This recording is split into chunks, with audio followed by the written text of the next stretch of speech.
Viewers আসসালামু আলাইকুম, this is me from my page tasminakterhamily। সবাই কেমন আছেন? আশা করি সবাই অনেক ভালো আছেন। যারা আমার ভিডিও রেগুলার দেখেন তারা অবশ্যই জানেন যে আমি নানি বাসায় আসছি। নানি বাসায় আসছি একটু ঘোরাফেরা করার জন্য। নানি বাসায় প্রত্যেকবারই আসি যতবার বাবার বাসায় আসবো।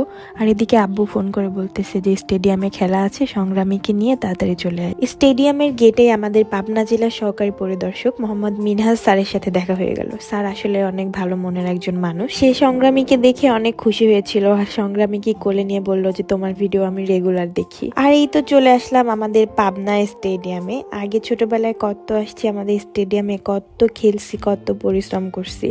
আর বাবু ঢুকতে না ঢুকতে তার ফ্যান ফলোয়ারদের সাথে দেখা, ফ্যান ফলোয়াররা কোলে নিয়ে ওকে একটু আদর করলো। আর এখানে আমি বসে বসে খেলা দেখছিলাম আর পেছন থেকে কয়েকটা ছেলে ব্যাক সাউন্ড দিচ্ছিল। জানি না এগুলা কোথাকার পোলাপান, পাবনার পোলাপান নাকি কোথাকার, কিন্তু ব্যাক সাউন্ড দিচ্ছিল।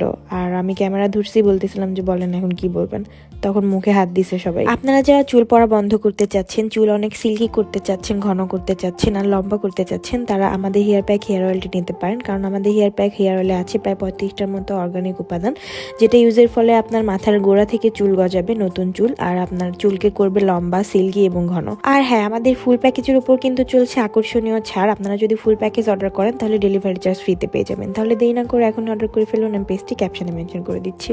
কিছুক্ষণ পরেই চলে আসলো সংগ্রামীর প্রিয় তার নানু ভাই। তার নানু ভাই তাকে কোলে নিয়ে একটু মাঠের মাঝখানে গেল, খেলাধুলা হচ্ছিল ওখানে গিয়ে তার নানু ভাইকে মানে খেলা দেখাইলো। আমার আব্বু বাবুকে নানু ভাই বলে ডাকে আর আমার বাবু আব্বুকে নানু ভাই বলে ডাকে। আমার আব্বু কিন্তু খুব পরিশ্রমী একজন মানুষ, পুরা বছর স্টুডেন্টদেরকে একদম কড়া পরিশ্রম করায় আর অবশ্যই তারা ফাইনালে এসে রেজাল্ট করে। আর প্রত্যেক বছর আমার আব্বু ন্যাশনালে যায়। আর আব্বুর খেলার প্রোগ্রামটা দেখে শেষ করে আসার সময় এখন দেখি এখানে মেলা হচ্ছে, তো না ঢুকে কি আর পারি বলেন। আর প্রথমে ঢুকতে না ঢুকতে এত ভালোবাসা মানুষের সাথে দেখা হয়ে গেল। এই মেলাটা ছিল মূলত সব উদ্যোক্তাদের নিয়ে, যারা ছোটখাটো কাজ করতেছে, খাবার নিয়ে বলেন, ব্যাগ নিয়ে বলেন, কাপড় নিয়ে বলেন, যে কোনো কিছু নিয়ে বলেন, যেই উদ্যোক্তারা কাজ করতেছে তাদেরই একটা মেলা ছিল। তো এই জিনিসটা দেখে আমার অনেক বেশি ভালো লাগছে যে না, আমাদের দেশের মেয়েরা এখন অনেক এগিয়ে যাচ্ছে। আরেকটা জিনিস ভালো লাগছে যে এই মেলার বেশিরভাগ স্টলের যে আপুগুলা, সবগুলো আপু আমাকে চিনে। আমি ঘুরে ঘুরে চারদিকে সবগুলো স্টল দেখতেছিলাম, প্রত্যেকটা স্টলে অনেক সুন্দর সুন্দর জিনিস আছে। পাট দিয়ে বানানো এই উপরের ব্যাগটা অনেক সুন্দর ছিল, তাই না?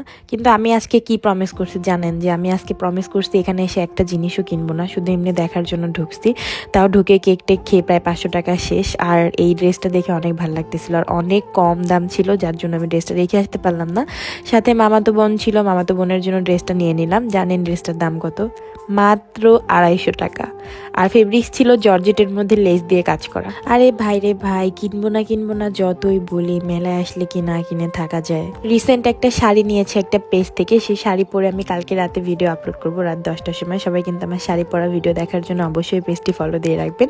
এখানে তো আমার মামাতো বোন আর আমার মেয়েকে এই স্টল থেকে আপুরা কয়েকটা ক্লিপ আর আংটি গিফট করলো ওদের ভিডিও দেখে, মানে আমার মেয়ের ভিডিও দেখে। আর আমার এখানে একটা খোপা পছন্দ হয়েছিল শাড়ির সাথে পরার জন্য, কিন্তু আমার এত বড় খোপা এই ছোট্ট ফুলটা হচ্ছিল না, এই জন্য খুলে রাখছি।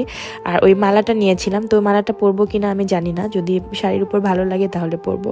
আর আমার পাবনাতে এত বেশি ফ্যান আমি তো কখনোই ভাবি নাই, এই প্রথমবার এতগুলো আপুদের সাথে আমি ছবি উঠেছি।